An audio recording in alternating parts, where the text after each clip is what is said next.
Welkom bij 1 2'tje. Ik ben uw host Brian Zwarte en vandaag hebben we Dante van Zijr in de studio. En we gaan vandaag praten over zijn transfer van Union naar New York Red Bulls. Bet first. First and fast. Dante, alles goed? Goed, met jou? Ja man, je hebt een big smile. Ik heb je vorige keer gezien in Wilrijk. En je was toen ook al heel enthousiast. En waarom was dat? Ja, klopt. Ik denk dat ik mooie vooruitzichten heb op de toekomst op dit moment. De transfer is rond en ik kijk er heel van naar uit. Het is een nieuw avontuur voor mij, een nieuwe stap in mijn carrière. Dus ik ben benieuwd naar wat het gaat geven. Ja man, ik denk dat er heel veel emoties bij u rondgaan. Eens dat je die contact hoort tussen twee clubs. Hij is dan uiteindelijk rond. Hoe blij werd jij? Wie hebt je als eerste gebeld? Hoe ging die hele proces uiteindelijk? Op het einde dan toch, wanneer het rond was? Ja, uiteindelijk, eens dat alles rond is, eens dat alles op papier staat, was ik super opgelucht natuurlijk. Het heeft wel even geduurd, de hele maand januari, wat moeten onderhandelen, discussiëren met Union en met nieuwe Red Bulls. Dus het was een spannende periode, maar zoals ik al zei, ik kijk er super hard naar uit. Het is jammer dat ik wel wat mooie herinneringen moet achterlaten hier, wat mooie momenten, spelers, vrienden ondertussen die ik moet gaan verlaten. Maar bon, het is denk ik wel het waard, dus ik ga het allemaal missen wel. Ja, het hoort er wel bij. Je hebt heel veel stappen gedaan binnen België, nu ga je naar Amerika. Waarom heb je nu al gekozen voor de MLS? Of waarom heb je gekozen voor New York Red Bulls? Ja, het was voor mij een totaal pakketje. Enerzijds de sportieve. Je hebt de Red Bull groep sowieso, die wel ook gekend is in Europa. Ze hebben een heel mooi sportief project voor mij klaar liggen. En ook wat mij enorm aansprak was de oprechte interesse van de club zelf. Ze hebben bijvoorbeeld mijn manager gecontacteerd om mij als speler echt te gaan halen. En dat is iets wat voor mij heel belangrijk is in de keuze van een ploeg. Zet jouw manager, post hij bij de club om jou daar te brengen, of komt de club echt naar jouw manager? En dat was het geval. En los van het sportieve denk ik gewoon de hele ervaring in een nieuwe cultuur, Amerika. Een nieuw werelddeel dat ik kan gaan ontdekken. Dus ik denk dat voor mij het totaalverhaaltje een beetje klopte. Ja. Je bent wel een aantal maanden geleden naar New York gegaan op vakantie. Was dat een beetje zo van, ja, ik zie me er wel wonen op een lange termijn. Ja, niet meteen binnen 2 maanden of 3 maanden, maar wel zo van, in de toekomst zou ik wel willen wonen in New York. Ja, uiteindelijk was sowieso iets wat op mijn bucketlist stond, een vakantie naar New York. En nu kwam dat wel wat idealer uit, zal ik maar zeggen. En ik heb een deel van de stad kunnen ontdekken. Nog niet alles natuurlijk, maar het is onvoorstelbaar wat je daar allemaal ziet. Het is echt totaal niet vergelijkbaar met België. Dus. Ik vind het echt mooi dat jij praat zo big. Ik ben echt blij, man. Nee, ik geniet je wel, man. Maar ja, je sprak over een totaalpakket en dan was het inderdaad een New York groep. Ik ga misschien eerst naar een andere vraag gaan. Uw medische testen, waar heb je die gedaan? Was het dan in Salzburg of in Leipzig? In Salzburg. In Salzburg, toch? Yes. En omdat je zegt, ze hebben een project voor u klaar. Want ik denk dat er heel veel mensen toch wel een beetje kritiek hebben, omdat je jong bent en je gaat nu al naar de MLS. Maar is dan uw plan een beetje, om het niet al te veel te gaan zeggen, maar is uw plan een beetje om het goed te doen bij New York, om dan misschien toch weer in Europa te belanden bij een van de New York ploegen? Ja, eventueel. Dat is natuurlijk wel één van de wegen die kunnen in de toekomst gaan volgen. Maar inderdaad, ik snap dat er kritiek is op een jonge gast die naar de MLS gaat. Maar ik denk dat hij de laatste jaren, voor diegenen die een beetje MLS gevolgd hebben, dat je wel ziet dat de competitie eigenlijk in stijgende lijnen is aan het gaan qua niveau. Oké, het is nog niet vergelijkbaar met top 5 in Europa. Mm-hmm. Maar het is beter en beter aan het worden. En ik denk ook met het WK dat daar in 2026 gaat komen, dat gaat gewoon een enorme boost geven aan het voetbalgebeuren in Amerika. En los daarvan, het is een competitie die voor mij ook op mijn lijf geschreven staat. Okay. Heel open en misschien minder tactisch als in België, maar heel veel pingpongvoetbal, zoals ik dat noem. Heen en weer. Voilà. Omdat ook ze zitten met een play-off systeem, ik weet niet of iedereen dat weet, de top 8, of ik denk zelfs van dit jaar top 9, speelt knockouts. En dan heel goed zo, ja. Voilà, dus de competitie doorheen het jaar is voor de meeste ploegen niet super belangrijk. Als je binnen de top 9 kan eindigen, dan speel je knockouts vanzelf. Dus vandaar denk ik ook dat het vaak zo open ligt qua voetbal. En ik denk gewoon dat ik me daar wel kan tonen. Ja, inderdaad. Het is wel een groeiende competitie, omdat je ook heel veel talenten vanuit Amerika nu in Europa ziet spelen. Dus ik denk dat ze daar ook gewoon hebben gezien van, kijk, we kunnen iets doen. Nationaal ploeg van Amerika gaat ook goed. Dat ze denken van, kijk, we gaan hierin meer in gaan investeren. En dat kan inderdaad wel, want wat Amerika wel altijd doet, is als zij investeren in een bepaalde sport, kan dat inderdaad wel een van de topcompetities worden. Maar inderdaad, ja, het is een beetje raar, omdat de meeste mensen gaan op hun oudere leeftijd naar daar. Maar als je zegt van, kijk, het project... Het plaatje zit daar goed, sportief, maar ook hoe dat zij nu daar geloven in de cultuur. Dan zijn ze natuurlijk sowieso voor hen een goede stap. Nu, je sprak een beetje naar het niveau naar daartoe. New York Red Bulls heeft al 5 jaar lang geen prijs gewonnen. Ze hebben wel de Supporters Shield gewonnen, weet je wat dat is? Ja. Dus ze hebben daar wel gewonnen, maar uw intentie is echt naar daar gaan om bekers te pakken. Ja, tuurlijk. Het is gewoon een heel ambitieuze ploeg. Ze hebben inderdaad nog niet hun sportieve successen gekend de laatste jaren. Wel 3 keer inderdaad Supporters Shield gewonnen. Maar de MLS Cup, volgens mij in 2008, 1 keer runner-up geweest, Ja. tweede plaats. Maar dat is wel een ambitie. En ik denk dat ze wel wat kwaliteit hebben in de ploeg. Maar hier en daar nog wat missing links, denk ik, voor echt te kunnen doorpushen om eindelijk eens de MLS Cup te winnen. En ja, ik hoop gewoon dat team wat kan bijdragen en kan Jij bent die helpen. missing link, En, hè?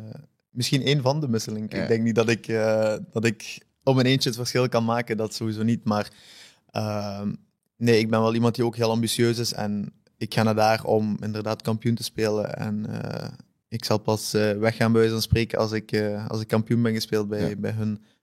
Dat is wel een ambitie, denk ik, die de ploeg heeft en die bij mij ook aansluit. Zijn er nog andere doelen dat je daar wilt gaan bereiken, bijvoorbeeld? Of is het echt enkel, ik ga me focussen op de club en... Doe je buiten het voetbal? Ja, of, ik zou sportiever, want je weet wel, Amerika is zeker ook in New York, is een beetje een mediastad. Jij doet graag podcast, want je bent daar voor de derde keer naar hier gekomen. Is het misschien daar een pad dat je ook wilt bewandelen op Goh, termijn? Niet per se natuurlijk, inderdaad, New York, the city that never sleeps. Je hebt daar alles bij elkaar in één stad. Dus ik denk wel dat er sowieso nog andere deuren gaan opengaan, die ik zelf nog niet weet of waar ik niet bij stilsta. Het enige wat voor mij ook wel interessant is, ik doe een forex trading. Ik weet niet of je dat kent. Ik ken het wel zo van op YouTube, van hey, ik verdien 50.000 euro. Die video's, maar ik... Ja, maar die video's, weet je, die zijn fake. Dat is niet helemaal correct. Maar inderdaad, daar heb je ook heel veel van de beurs, van de markt in New York. Dus ik denk dat ik daar wel ook wat interesse kan gaan opdoen in die richting. Ja, inderdaad. Nu, jij zei, City that never sleeps. Jij bent in New York, daar, eerste week, eerste dag. Wat ga je doen? Wat ga je eten? Wat ga je doen? Hoe ziet je dag eruit? Niet slapen, toch? Dat zeg ik. Niet slapen. Niet slapen? Nee, the city never sleeps. Dus ik ook niet. Eerste week. Nee. Nee, ik denk sowieso de eerste weken gaan voor mij wel pittig zijn. Tijdsverschil. Ja. Ik moet sowieso wat gewoon worden aan de uren. Maar ik heb geluk dat mijn papa gaat meegaan de eerste week voor eigenlijk al het extra sportieve te regelen qua... Oké. Appartementje, auto, al die dingen, verzekeringen. En dat ik me gewoon kan focussen op het voetbal. Dus ik denk dat ik zeker de eerste weken nog niet te gekke dingen ga doen. Ik denk eens dat ik me daar goed voel, op mijn gemak voel.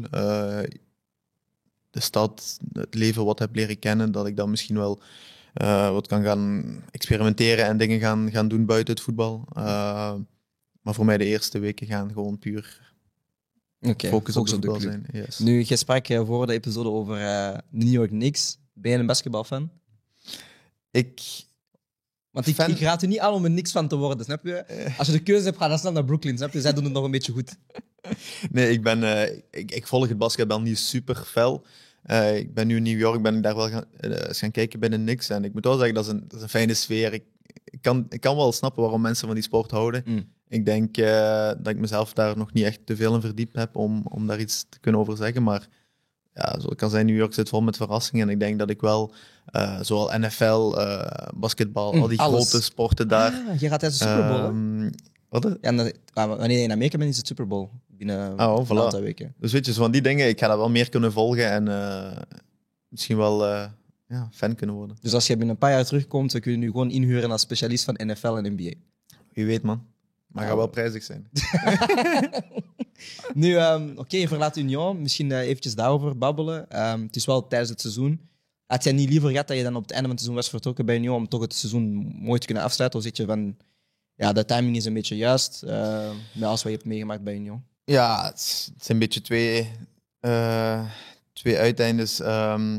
Natuurlijk zou ik altijd het seizoen willen uitgedaan hebben bij Union. Ik denk dat we nog een heel mooi parcours voor de boeg hadden, met nog actief op drie fronten. Dus voor mij persoonlijk was dat misschien wel het ideale scenario. Maar anderzijds, als er een ploeg uit Amerika komt, hun competitie start in februari. Ik zelf als speler, ik ben iemand die heel graag aansluit voor het begin van het seizoen. Dus vandaar dat voor mij belangrijk was dat ik nu in deze transferperiode kon verkocht worden. En het is inderdaad een beetje gokken, want als Union het nu heel goed doet en ze pakken een van die prijzen, dan ga ik wel balen natuurlijk. Maar ik gun het hun alle enorm. En zoals ik al zei, ja, het is gewoon puur omdat eigenlijk de competitie in februari begint dat ik nu wilde aansluiten en niet in het midden van het seizoen daar. Want dan denk ik dat het nog moeilijker is om het niveau op niveau te geraken. Het gaat een lang seizoen voor u worden, hè? Want jij bent begonnen in juli met Union. Ja. En zij beginnen inderdaad in februari. Dus je gaat de voorbereiding een stukje meemaken en dan begint de competitie. En dan speel je helemaal door tot ongeveer oktober, november. Als je dan de play-offs natuurlijk wel haalt. Dus is dat iets waar je wel meer rekening mee had? Van, ik ga wel nu, denk ik, 6-7 maanden een stuk gewoon constant moeten spelen. Of zeg je van, dat is een uitdaging en ik wil daar gewoon voor gaan? Ja, dat is een uitdaging en ik kijk daar zeker niet tegenop eigenlijk. Natuurlijk, ik heb al heel veel matchen op de teller staan dit seizoen met de Europa League en dergelijke. Dus het gaat inderdaad wel zwaar worden, maar ik moet gewoon luisteren naar mijn lichaam, denk ik, als het even op is. Ik denk dat zij het daar ook wel gaan begrijpen, deels als ik misschien een 2 weken rust nodig heb, door kleine blessures, kleine pijntjes. Ze weten ook wel van waar dat gaat komen dan. Maar nee, het is een uitdaging en waarom niet?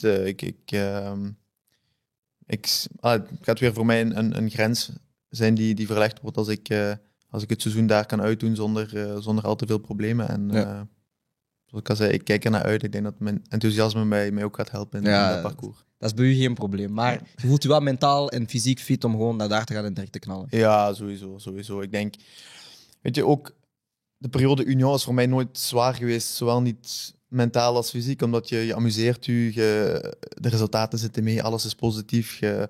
En ik zeg u, zoveel matchen aan elkaar, dat vreet niet aan je lichaam dan als je je amuseert. En ik denk dat op dit moment een beetje dezelfde ingesteldheid is die ik heb. Ik ga me amuseren in New York, daar ben ik zeker van. Het lijkt ook een heel leuke groep. En sowieso een nieuwe uitdaging brengt nieuwe energie met u mee. Dus, je laat het woord amuseren al een paar keer vallen. Dat is wel iets dat voor u, denk ik, centraal staat in uw carrière, denk ik. Ja, sowieso. Ik ben een jongen, ik moet lachen. Ik moet kunnen spelen op momenten, niet altijd serieus zijn. En dat is voor mij iets belangrijk. Dat heb ik in Union gevonden. Het familiegevoel was daar. En ik denk dat de Red Bull-familie, dat zij een beetje uitgaan op hetzelfde. Natuurlijk, ik denk wel dat het er iets professioneler aan toe gaat qua organisatie. Ik heb altijd gezegd, als ik in topclub zat, had ik dat gevoel wat ik in Union had. Niet dat familiale of een stukje minder.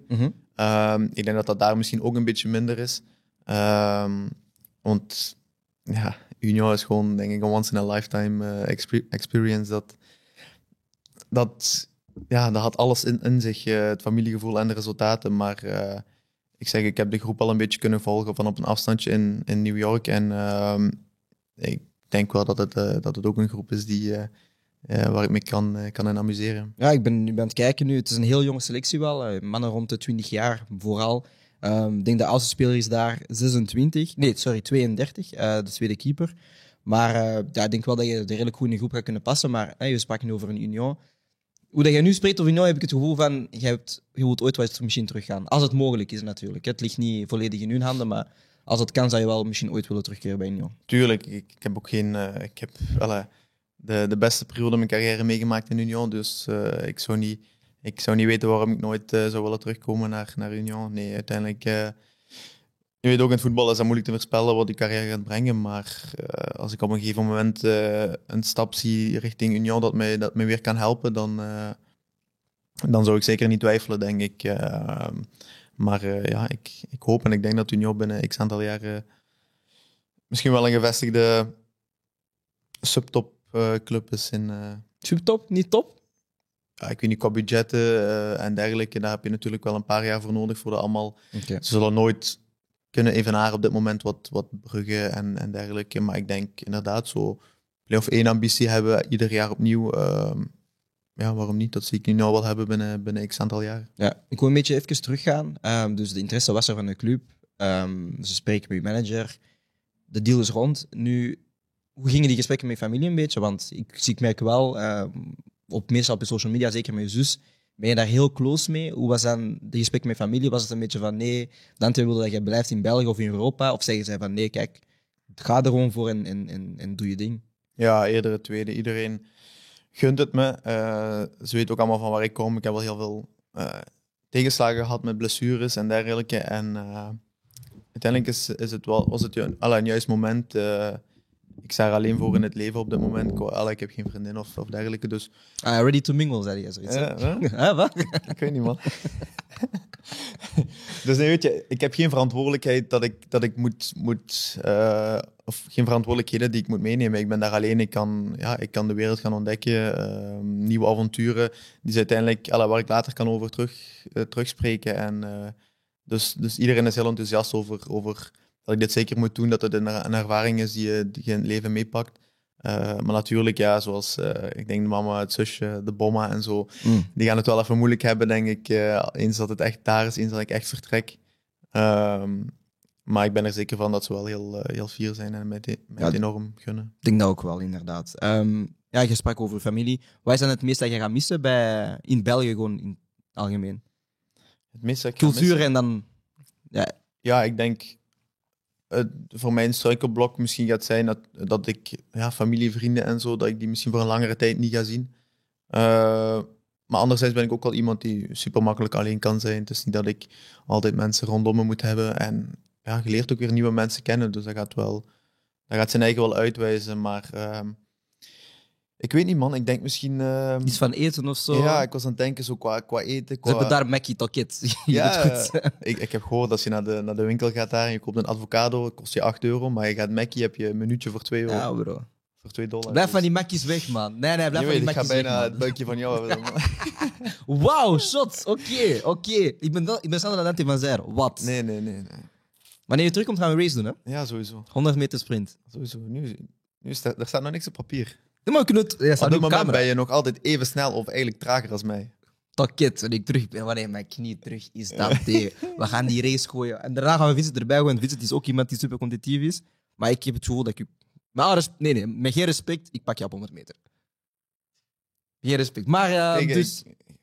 Eten, iets dat je gaat missen van België. Ik weet niet, iets specifieks of zo. Ik weet niet, man. Het is moeilijk. Pas als ik daar ben, ga ik waarschijnlijk de momenten hebben van shit, dit mis ik wel, man. Okay. Dus ik weet niet. Ik ga je bellen binnen 3 weken. Ga zeggen, wat heb je nu gemist? Ja, voilà, dat is goed. Uw mooiste herinnering aan Union? Mijn mooiste herinnering? Goh. Geen gemiste penalty, dat kan ik nu al zeggen. Ja, misschien als je van onderaan begint. Als je draait om dan. Maar ik heb... Maar het is...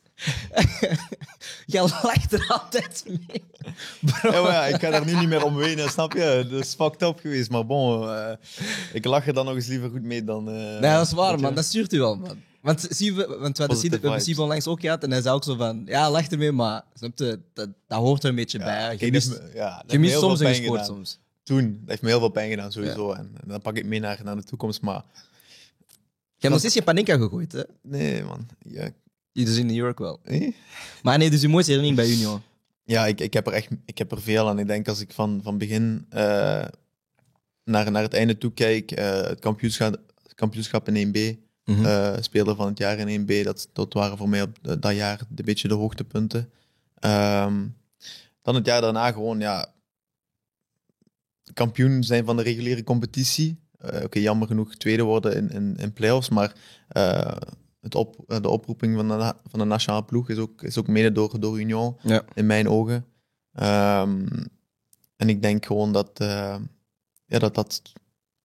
qua sportieve de mooiste momenten zijn geweest in mijn periode bij Union. En los van daar gewoon, zoals ik zei, een heel goede groep leren kennen, heel veel vrienden gemaakt, heel veel mooie momenten op dat gebied ook, los van het voetbal meegemaakt, op stage, veel gelachen. Dus dat zijn wel allemaal dingen waar ik aan terugdenk als ik denk aan Union.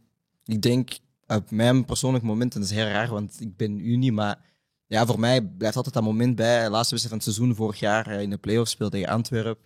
de fans van Antwerpen dat zeggen, ja, jullie zijn voor ons kampioen. Mm. En dan mogen jullie familieleden op het veld en jij komt dan met je zus op het veld en jullie zingen dan naar de supporters toe. Dat was voor mij wel een mooi moment, omdat broer- en zusliefde, dat is ook weer iets heel speciaals. En voor mij was dat gewoon heel leuk om te zien, want ik heb zelf ook zusjes. En dat was een heel mooi moment om te zien van, ja, we zijn zo close met elkaar. Is dat ook iemand die jij super hard gaat missen, uw kleine zus? Ja, tuurlijk. Zeker. Dat was zo'n een halve jaar zo van, ja, maar ze irriteert me soms. Nee, vroeger hadden we heel veel irritaties naar elkaar, maar je weet ook hoe dat het gaat als je puber bent. Maar nee, ik weet niet. We begrijpen elkaar supergoed.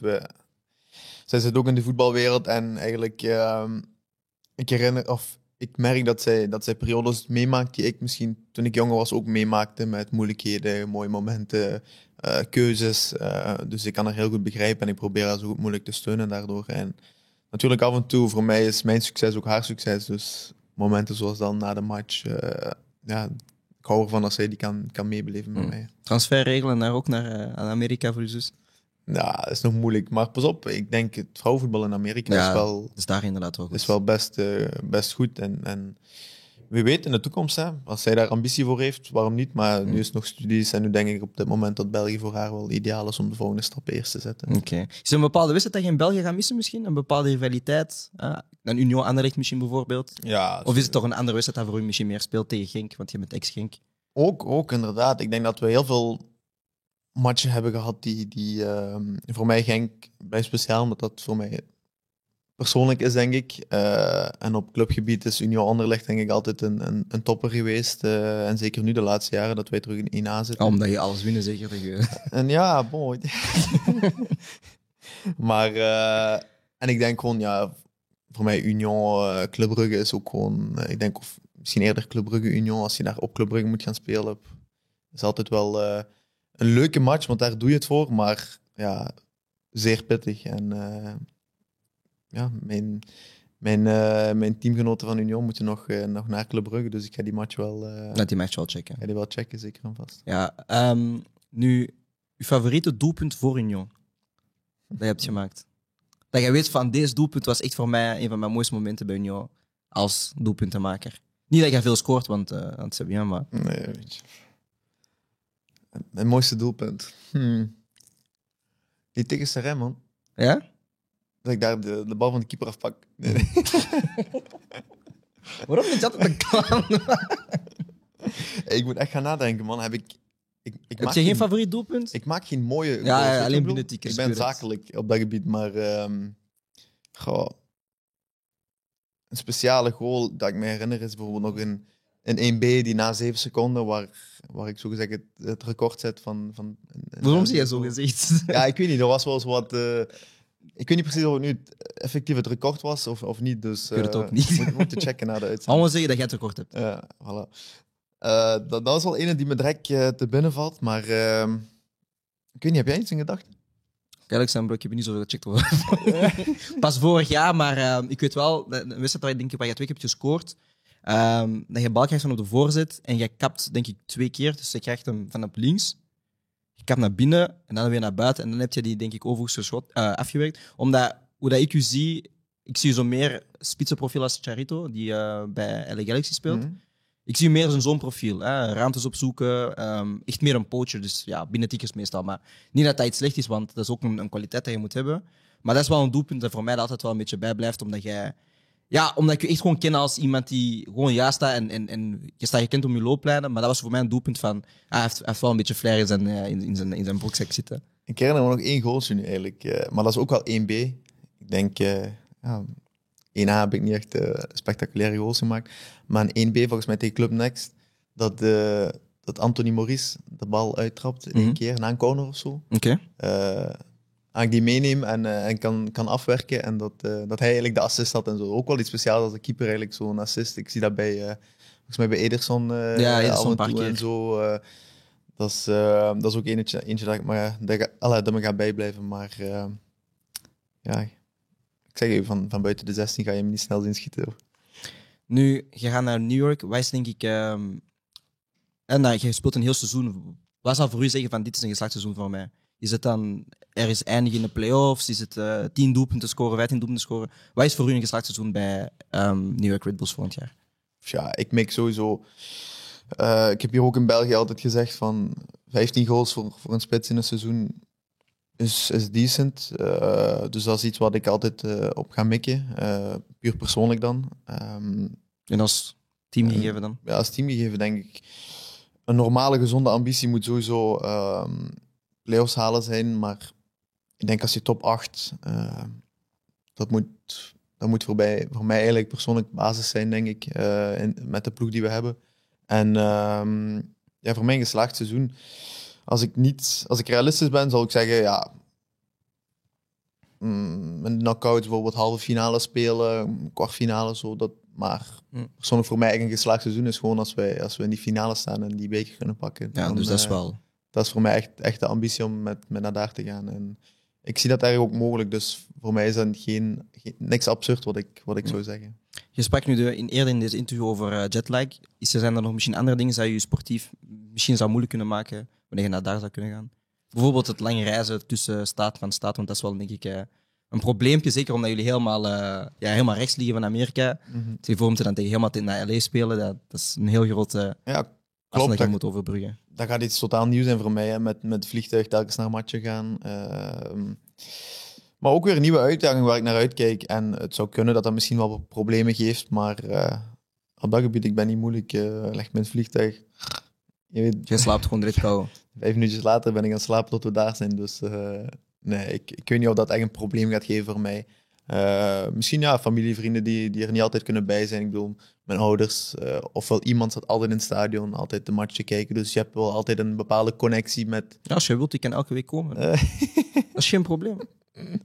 Dus nee, ik weet niet. Het gaan wel dingen zijn die moeten wennen. Maar ik ben echt, op dat gebied ben ik iemand super gemakkelijk. Ik kan me heel goed aanpassen aan situaties. Dus...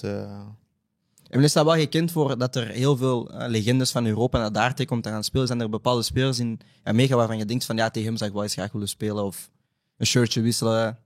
Goh, want je hebt bijvoorbeeld Henry dat bij Red Bulls had gespeeld. Inderdaad, Henry bij Red Bulls is wel iets moois om te weten dat hij daar heeft gezeten.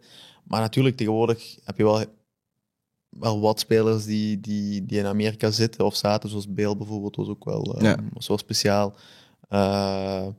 Maar ik ben nu niet echt iemand die zo simt op voetballers die van Europa komen of die het goed hebben gedaan. Natuurlijk, ik heb superveel respect voor hun en als ik tegen hen ga spelen, gaat dat wel een extra motivatie of boost zijn. Maar nu echt om zo shirtjes te regelen of te ruilen of zo. Nee, dat niet per se. Nee. Een bepaalde wedstrijd? Ja, Chicharito. Ik heb een lijstje gemaakt, ik kan het straks doorsturen. Chicharito staat van boven. Als je Rooney kunt catchen ergens links-rechts, dat is ook geen probleem. Maar nee, is een bepaalde wedstrijd dat je echt zo kijkt van bijvoorbeeld nu Inter Miami is een nieuwe club in de MLS, denk ik al 2 jaar in de competitie. Is dat een wedstrijd dat je naar uitkijkt? Bijvoorbeeld de stadion van Atlanta United is wel super mooi. Klopt, ja, inderdaad, heb ik ook gehoord. Maar voor mij bijvoorbeeld, de rivalenmatch tussen New York City en New York Red Bulls gaat een hele ervaring zijn, denk ik. En ook eventueel in de playoffs zo. Los Angeles is toch wel iets speciaals, denk ik. Als je daar LA FC hebt of Galaxy, toch wel speciale clubs. Dat zijn wel matchen waar ik naar uitkijken. Dus nee, ik weet niet, ik ben benieuwd. Er zijn superveel dingen waar ik eigenlijk... Ja, die ga ik gewoon moeten ontdekken en waar ik heel weinig kan over zeggen, denk ik. Ja. Ik heb nog een vraagje misschien over de Rode Duivels, omdat je al een selectie hebt gehad. En je was daar natuurlijk heel dankbaar voor bij Union. Nu ga je naar MLS. Denk je dat hij een beetje impact gaat hebben op je kansen bij de Rode Duivels? Het zou kunnen natuurlijk, maar ik ben iemand, ik sta er heel positief in. Ik denk, als ik het goed doe, als ik mijn goals maak, als ik mijn niveau haal, ook al speel ik in de MLS, dan... En wordt dat misschien door sommigen gezien als minderwaardige competitie dan in Europa. Dan denk ik, als ik mijn niveau haal, dat ik waarom niet, zou kunnen opgeroepen worden terug. Ik denk dat het ook wat tijd is voor wat een nieuwe vibe, een nieuwe flow en nieuwe spelers binnen die groep. En uiteindelijk, zoals ik al zei, als ik mijn niveau haal, zie ik me wel eventueel terug een oproeping kunnen krijgen. Maar... Het zal ook een beetje afhangen van welke trainer er gaat komen en wat voor visie dat hij heeft, wat voor spelers dat hij graag in zijn ploeg heeft. Maar nee, ik denk niet dat me dat per se gaat blokkeren, de MLS. Maar het blijft wel een ambitie voor u om te spelen in nationale ploeg. Sowieso, dat sowieso, inderdaad. Okay. Zoals ik zei, we hebben Siebe gehad een aantal dagen geleden. En hij had iets heel moois gezegd, dus ik wil dat je dit eventjes bekijkt.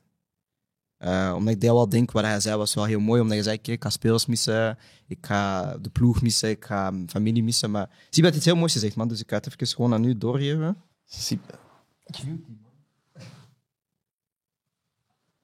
En dan mocht je gewoon op play drukken. En van boven de audio iets harder zetten. Ja, je ziet nu ook wel wat er aan het rondgaan is qua transfer voor Union. Dan Jorbe Vertessen die nu is bij ons gekomen. Dus dat is weer, voor mij is dat wel weer een goede scouting dat ze hebben gedaan. En om dat zo snel mogelijk te kunnen opvangen, moest het gebeuren. Dus nee, dat is weer heel goed opgevangen. En dus we kunnen niks zeggen over die scouting. Vind je dat een beetje jammer dat hij weggaat? Sorry, Marcus. Ja. Ik kan er eerlijk over zijn. Ja, voor mij is dat een goede vriend geworden. Dat is een van mijn beste vrienden geworden, ook binnen de club. En ik vind dat heel spijtig dat hij weggaat. Oké, ik zie hem nu wel nog op de trainingen en zo. Dus het echte moment is er nog niet gekomen.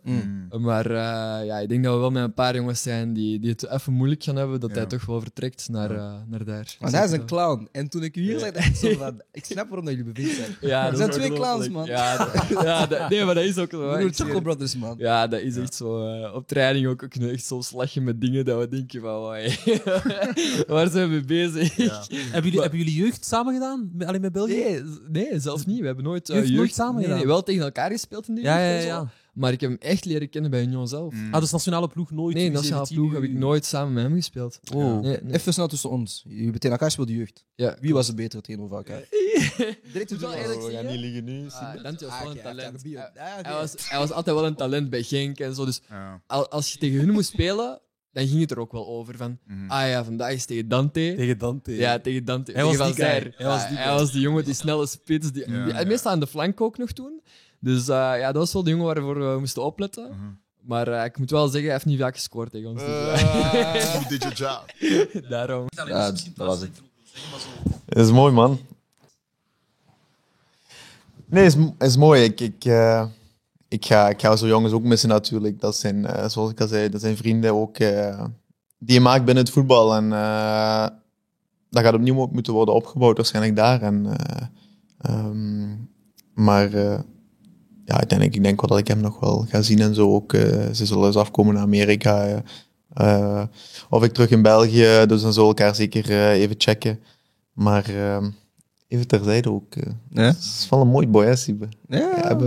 Ik weet niet, ik vind er moet iets... Als dat je stijl is, dan mocht je dat zeker zeggen. Bergaf was. Maar hij zei iets over... ik vroeg dan over de head-to-head wedstrijden. Wie was dat dan de betere van de twee? Heb je hem hoog bij je? Ik heb hem sowieso een paar versnellingen gegeven, dat weet ik. Maar hij heeft niet geprikt, zei hij. Ik weet niet, man. Maar hij heeft... ik herinner me nog een match bij de belofte, dat hij bij Oostende zat, denk ik. Ja. Dat ik rechtstreeks tegen hem gespeeld heb.